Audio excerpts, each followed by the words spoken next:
இந்த மேடை வந்து ரொம்ப நெஞ்சுக்கு நெருக்கமான மேடையாக இருக்குது. ஏன்னா இந்த நிகழ்வு தொடங்கினதிலிருந்து நெறியாளர் வந்து சொன்னதும் போல் ஒரு பாசத்தின் குடும்பமாக தான் எல்லாருமே இங்கே வந்திருக்கிறோம். ஒரே குடும்பமாக அப்படிங்கும்போது அந்த குடும்பத்தில் கடைசி பையனாக நானும் வந்திருக்கேன்னு நினச்சிக்கிறேன். ரொம்ப ஒரு நெகிழ்வான ஒரு மேடை தருணம். இதற்கு நன்றி சொல்கிறது, இப்படி ஒரு ஆப்பர்ச்சுனிட்டி கொடுத்ததுக்கு வந்து இயக்குனர் பொன்ராமுக்கு வந்து நன்றி சொல்லணும். காரணம், பொன்ராம், ராஜேஷ் சார் இவங்கெல்லாம் வந்து எஸ்ஏசி கிட்ட ஒர்க் பண்ணும்போதே நான் நண்பர்கள். ஆனால் அவங்களோட எந்த படத்தையும் நான் பாட்டு எழுதுனது இல்லை. இந்த படத்தில் எழுதியாச்சு மாஸ்டர். எதுக்கு சொல்கிறேன்னா, பார்க்கும்போதெல்லாம் சொல்லுவாங்க சீக்கிரம் நம்ம வேலை பார்க்கலான்ட்டு. ஆனால் கொம்பு சீவின்னு சொல்லி இந்த படத்தை பண்ண போகிறாரு பொன்ராம் சார் அப்படின்னு சொன்னோடனே நான் வாலியன்றா கேட்டேன், இதில் கண்டிப்பாக நான் இருக்கணும் அப்படின்னு சொல்லி கேட்டேன். ஒரு 3000 பாட்டு எழுதினாலும் நான் யாருக்கிட்டையும் பாட்டுக்கு எழுதனா வாய்ப்பு கேட்டதே இல்லை. முதல் முறையாக கேட்டேன்னா அந்த கேப்டன் மீது வச்சுக்க அந்த நட்புக்காக. ஆனால் நான் என்ன நினச்சேன்னா, என்னை கூப்பிடும்போது இதில் ராஜ்யத்தில் எழுந்த மாதிரி தமிழன் ஒரு பாட்டு மாதிரி அசைக்க முடியாமல் நம்ம சண்முக பண்ணின்னு கொடுக்கலாம் அப்படின்னு நினச்சோம்னா அதுலேயும் கமர்ஷியல் பாட்டை தான் கொடுத்துட்டாரு. அது வருத்தம் தான். ஆனால் அடுத்தது வந்து நிச்சயமாக வந்து கேப்டனுக்கு பண்ணது மாதிரி ஒரு அசைக்க முடியாத பாட்டு நான் வந்து என்னுடைய அண்ணன் பையனுக்கு நான் பண்ணணும்னு காத்திருக்கேன். காரணம், அப்படிதான் ஒரு உறவு முறையாக தான் இந்த மேடை ரொம்ப அழகாக இருக்குது. இந்த தொடர்ந்து இந்த கிராமிய பாடல்கள் இப்போ சொல்லும்போது ரியோ பேசினபோது கூட சொன்னாங்க, பருத்தி வீரன் பாடல்கள் எல்லா பாட்டும் நான் தான் எழுதினேன். அதுக்கான பிதாமகனாக உட்காந்துருக்கிறார் யுவன் சார். அப்படி ஒரு பாட்டு மறுபடியும் நினைவுபடுத்துவதற்காக கிராமியத்தை சொல்வதற்கான ஒரு களத்தை அமைச்சு கொடுத்த இயக்குனர், இசையமைப்பாளர் 2 பேர்த்துக்குமே இந்த இடத்துல நன்றி சொல்கிறேன். தயாரிப்பாளர் ஒரு அற்புதமான தயாரிப்பாளர். ஒட்டுமொத்த திரையுலகமும் சேர்ந்து தயாரிப்பாளருக்கு நன்றி சொல்ல வேண்டியிருக்கிறது. எங்கள் வீட்டு பிள்ளைக்கு ஒரு மிகப்பெரிய ஒரு தயாரிப்பை இங்கே தொடங்கி, இது கூட கேப்டன் மீது உள்ள அன்பு தான் நான் நினைக்கிறேன். ஏன்னா நீங்கள் நினச்சிருந்தீங்கன்னா இந்த பணத்தை அல்லது இந்த ஒரு இன்வெஸ்ட்மெண்ட்டை பெரிய ஹீரோக்கள், இன்னும் முகம் தெரிந்த ஹீரோக்கள், வேறு ஹீரோக்கள், வியாபாரம் நடக்கக்கூடிய ஹீரோக்களை வச்சு நீங்கள் எழுதியிருக்கலாம். ஆனால் வந்து நம்ம சண்முக பாண்டியனை வச்சு எடுக்கிறதுக்கான காரணமும் கேப்டன் உள்ள பாசம்தான் நான் நினைக்கிறேன். அதுவாக தான் உண்மையாக இருக்கும்னு நினைக்கிறேன். ரெண்டாவது, ரொம்ப மகிழ்ச்சி. எப்போதுமே பொறாமப்படுவோம், சினிமாவில் பார்த்தா ஒரு சில நண்பர்களை பார்த்தா தான் பொறாமப்படுவோம். எல்லாரும் சொன்னது மாதிரி எப்படி சரசாருக்கு வயசே ஆக மாட்டேங்குன்னு தெரில. ஒவ்வொரு முறையும் இங்கே கெட்ட போட்டே ஒரு வயசானவராக காமிக்க வேண்டியதாக இருக்குது. ஏன்னா அவர் இருந்து அந்த பக்கப்பலமாக தம்பியோடு நின்று இங்கே வந்து ஒரு பெரிய களம் விளையாண்டுருக்காரு. இயக்குனரை பற்றி சொல்ல வேண்டாம், அவர் தொட்டதெல்லாமே ஹிட்டு, எல்லாமே கமர்ஷியல் தான். அந்த கமர்ஷியலில் நானும் ஒரு ஓரமாக இருக்கேன் அப்படிங்கிறது ரொம்ப மகிழ்ச்சியாக இருக்குது. அதை மீறி அண்ணி உட்காந்துருக்காங்க. உண்மையிலேயே கேப்டனுடைய மறு உருவமாக தான் இன்றைக்கி தொண்டர்களையும் சரி ரசிகர்களையும் சரி அவங்க அனுசரிச்சுட்டு போகிறாங்க. ரொம்ப அன்பானவங்க. அவங்கக்கிட்ட பேசுனீங்கன்னா ரொம்ப ஆள் தான் வந்து எல்லாருமே வந்து மனசு மாதிரி உயரமாக இருப்பாங்களே தவிர மனசு வந்து ரொம்ப குழந்த மாதிரி, உருவத்தில் தான் உயரமாக இருப்பாங்க, மனசு ரொம்ப குழந்த மாதிரி. அவங்க ஒவ்வொரு முறை தம்பி நல்லா இருக்கீங்களான்னு கேட்கும் போதெல்லாம் எனக்கு கேப்டன் கேட்குறது மாதிரியே ஆகும் வந்துக்கிட்டே இருக்கும். கேப்டன் எங்கே பார்த்தாலும் கேட்பார். அவர் கூட ஒரு 6-7 படங்கள் நான் வேலை பார்த்துருக்கேன். முதலாக இன்னைக்கு வந்து ஏறத்தாழ ஒரு 35-40 நாடுகளுக்கு நான் பறந்து வந்துட்டேன்னாலும் முதல் விமான பயணமே கேப்டன் சாருக்கு எழுதின வாஞ்சிநாதன் படத்துக்காக தான் முதல் விமான பயணமே போனேன். அது மறக்க முடியாது. இங்கேருந்து மும்பைக்கு கார்த்திக் ராஜா மியூசிக். அதில் ஏன் இதெல்லாம் சொல்கிறேன்னா, அவ்வளோ நினைவுகள் அவரை பற்றி பேசிக்கிட்டே இருக்கலாம்.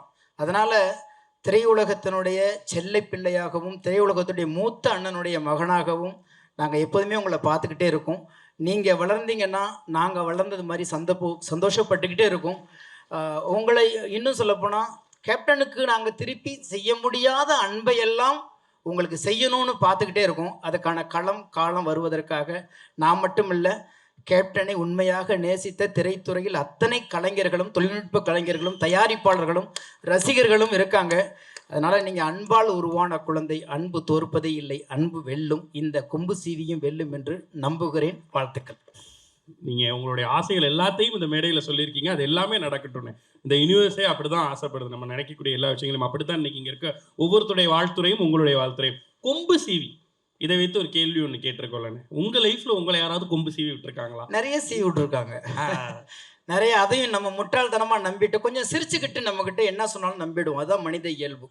நம்ம மேலே இறக்கப்படுறது மாதிரி இறக்கப்பட்டு எவனையாவது பழிவாங்க நம்மளை ஆயுதமாக பயன்படுத்துவாங்க. அதுதான் இந்த யுகத்தோடைய ராஜதந்திரம்னு சொல்லுவாங்க. ஆனால் அதுதான் ஃப்ராடு. அப்படிலாம் நிறைய பேர் கொம்பு சீவி விட்டு தெரியாத இடத்துல போய் மோதி உடஞ்செல்லாம் வந்திருக்கோம். அந்த அனுபவத்தில் தான் இன்றைக்கி சொல்கிறோம், கொம்பு சீவிங்கிறது ஒருத்தரை உள்ளுக்குள்ளே இருக்கிறத அந்த உணர்ச்சி வசப்படுவாங்க. நம்ம ஊரில் தான் உணர்வுக்கும் உணர்ச்சிக்கும் வித்தியாசமே தெரியாமல் இருக்கும். உணர்ச்சி வேறு, உணர்வு வேறு. ஆனால் இது ரெண்டுக்குமே டிஃப்ரென்ஸ் தெரியாமல் ரொம்ப அன்பானவங்க உணர்ச்சி வசப்படுவாங்க. ரொம்ப அன்பானவங்களை மட்டும்தான் பக்கத்தில் உள்ளவங்க உணர்ந்து கொம்பு சீவி விட முடியுமே தவிர, அன்பு இல்லாமல் ரொம்ப ஏதோ ஒரு சிந்தனையிலே சுயமா இருக்கிறவங்கள ஒரு காலம் கொம்பு சீவி விட முடியவே முடியாது. அதனால அன்பா இருக்கிறவங்க எச்சரிக்கையா இருங்க. பக்கத்துல உள்ளவங்க கொம்பு சீவி விடுவாங்க. என்னையும் விட்டுருக்காங்க, அடிச்சு மோதி உடஞ்சு மறுபடியும் இப்பதான் நின்று இருக்கோம் நாங்க. நன்றி நன்றி நன்றி. இது சொல்லி எங்க மேல உங்களுக்கு இருக்க அன்பை வெளிப்படுத்துறதுக்கு ரொம்ப ரொம்ப நன்றி நன்றி. கொம்பு சிவி வந்து ரொம்ப ஸ்பெஷலான படம். ஏன்னா என்னோட எல்லாருமே இங்கே மாஸ்டர்ஸ். எனக்கு நான் டான்ஸராக இருக்கும்போது ராஜேஷ் சார் கூட படத்தில் ஒர்க் பண்ணியிருக்கேன். ஜவஹர் சார் படத்தில் டான்ஸராக பேக் டான்ஸராக ஒர்க் பண்ணியிருக்கேன். பொன்ராம் சார் படத்துலையும் பேக் டான்ஸராக ஒர்க் பண்ணியிருக்கேன். பாலு சார் இந்த படத்தில் பயங்கரமான ஒரு விஷயம் என் சாங்கில் பண்ணி கொடுத்துருக்காரு. அவரோட விஷுவல்ஸ்லேயுமே நான் பேக் டான்ஸராக ஒர்க் பண்ணியிருக்கேன். ஸோ அது ஒரு பயங்கரமான எமோஷன். அது வந்து நம்ம சார் இது சார் அப்படின்னு சொல்லும் போது அவங்க வாடா பண்ண என்ன வேணும் சொல்லுங்கம்மா சார் அப்படின்ற போது ஒரு பயங்கரமாக தேங்க்யூ சார், ரொம்ப பிளெஸ்ஸிங்காக ஃபீல் பண்ணுறேன். ரொம்ப பிளெஸ்டாக ஃபீல் பண்ணுறேன். ரொம்ப பிளெஸ்டாக ஃபீல் பண்ணுறேன். அண்டு சண்முகம் சாருக்கே தெரியாது, அவருக்கு பின்னாடி கூட ஆடி இருக்கேன். அவர் அப்படியா அப்படின்னு. ஆமாம். ஸோ இதில் சகாப்தமில் ஆடி இருக்கேன். ஸோ பயங்கரமாக இருந்தது. அண்டு உசிலம்பட்டி ராணி வந்து ரொம்ப படத்தில் வந்து பாருங்கள், அது பயங்கரமாக இருக்கும். அண்டு நாங்கள் வந்து பொன்ராம் சார் என்ன சொன்னார்னா, இந்த மாதிரி இது ஒரு மாதிரி கிராமியமான ஒரு படம், கிராமியமான பாட்டு. ஸோ இந்த பாட்டை வந்து எக்காரணத்தை கொண்டு இப்போ இருக்கிற மாதிரி பண்ணிட வேண்டான்ற ஒரு சின்ன இதுதான் கொடுத்தாங்க. பட் நாங்கள் அதை ரிசர்ச் பண்ணி அதுக்கேற்ற மாதிரி மூமெண்ட்ஸ்லாம் செக் பண்ணிட்டு ஸோ நல்லா வந்திருக்குன்னு நினைக்கிறேன். ஸோ சாரும் ஹாப்பின்னு நினைக்கிறேன். ரொம்ப ரொம்ப happy. Thank you sir, thank you very much. And Shanmugam சாரோட ஒர்க் பண்ணது வந்து ரொம்ப ஈஸியாக இருந்துச்சு, ரொம்ப கீனாக இருந்துச்சு. டக்குன்னு வருவார், டக்குன்னு ஆடிட்டு போவார். ஷூட் ரிஹர்சல் பண்ணோம் இல்லையா, ஸோ அவரே வந்து கேட்டார், மாஸ்டர் நான் ரிஹர்சல் பண்ணுறேன் மாஸ்டர். இல்லை சார் நீங்கள் ஆடுவீங்களா சார் அப்படின்னு. இல்லை நான் ரிஹர்சல் பண்ணுறேன்னு சொல்லி சீன் வந்து காலையில் போகும், நைட் எனக்காக வந்து ரிஹர்சல் பண்ணி கொடுப்பாரு. So thank you very much for your dedication sir. And Premalatha ma'am வந்து எங்களுக்கு பிரியாணி போட்டாங்க.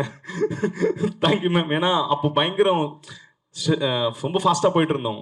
ஸோ மழை வேற பெஞ்சது அந்த டைமில்.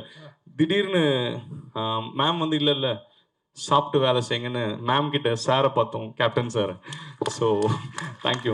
அண்ட் எங்களோட producer thank you sir for believing me. Thank you sir.